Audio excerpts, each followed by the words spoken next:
Hello सर्वांना, अंकिताच किचनच्या रोजच्या स्वयंपाकमध्ये आपल्या सगळ्यांचं स्वागत। आज मी हे कैरीचा टक्कू बनवते जेवणामध्ये।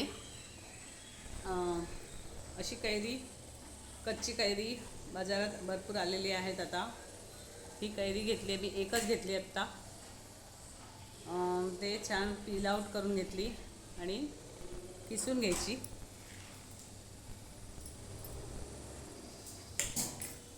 पील आउट करून घेतली, किसून घेतली व्यवस्थित। आणि मग आपल्याला हा कैरीचा टक्कू बनवायचा आहे। खूप छान पद्धतीने तयार होतो हा कैरीचा टक्कू। अशी छान आता मी किसून घेते, किसणीने किसणार आहे। ही कैरीची चटणी बनवते।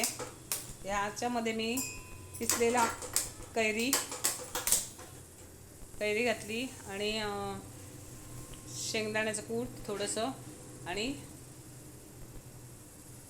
मिरची थोडीशी आणि खोबरं घातलं, ओलं खोबरं घालायचं। असं सगळं घालून तयार केली चटणी। हे मी साहित्य घेतलं आहे, टक्कू करण्याचं साहित्य आहे। कैरीचा टक्कू कसा करायचं त्याचं साहित्य आहे, तुम्ही बघून घ्या। हा मी किसलेली कैरी आहे आपल्याकडे, आत्ताच किसली। आणि थोडीशी जास्त डबल गूळ घ्यायचा, अंदाजे घेतला तरी चालेल। परत तिखट, मीठ आणि फोडणीचं साहित्य घ्यायचं आहे। ते आपल्याला फोडणी घालायची आणि मग करायचं आहे ते। म्हणून तुम्ही त्याच्यामध्ये फोडणीमध्ये नंतर कढीपत्ता वगैरे घातला तरी चालेल, नाही घालायचं असेल तर नाही घालायचा। पण हा लोणच्या टाईप मी करते म्हणून मी नाही घातलं आहे। पंचफोडण पण तुम्ही घालू शकता ह्याला। 5 फोडणीचे प्रकार म्हणजे राई, जिरं, मेथी असे वेगवेगळे 5 प्रकार आपण फोडणीमध्ये घालतो, ते घालू शकता। आणि त्याचा टक्कू बनवू शकता। त्याची पण चव छान लागेल, थोडी वेगळी लागेल, कारण त्याच्यामध्ये तीळ वगैरे पण घालतो आपण, ते पण छान लागतील। किंवा कलौंजी घालायची त्याच्यामध्ये, तेव्हाही छान लागते ती, फोडणीमध्ये घालायची पण।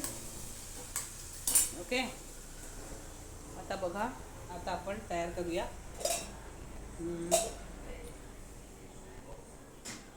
तिथपर्यंत कोणी लाईक केलं नसेल तर लाईक करा, शेअर करा, सबस्क्राईब करा, चॅनलला विजिट करा।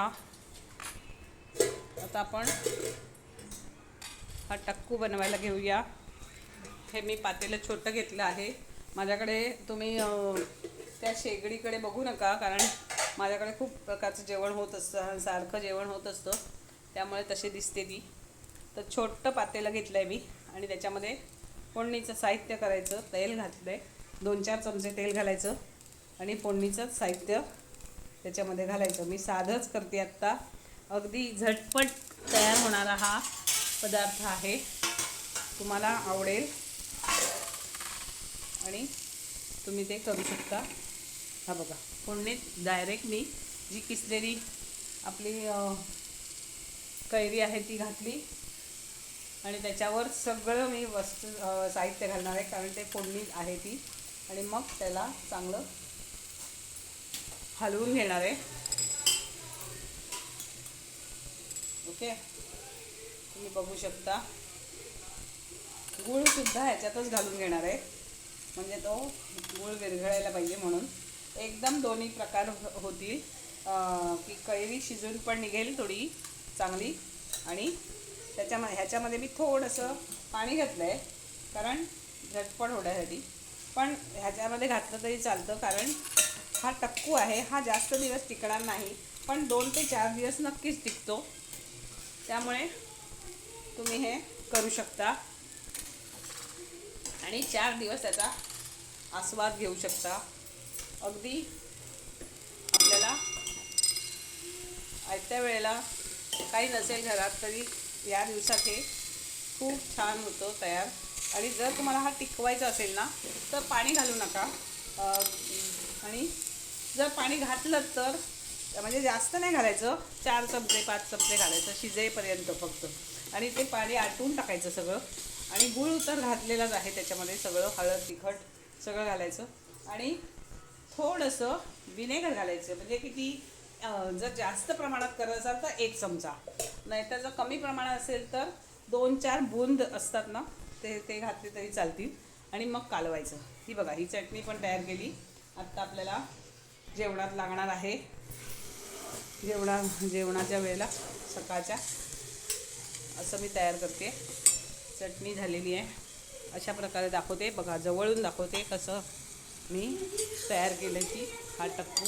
त्याच्यामध्ये कसं पाणी किती घातलं, 4 चमचे पाणी घातलं आहे. ओके. आणि छानपैकी उकळी काढायची त्याला आणि खायचं.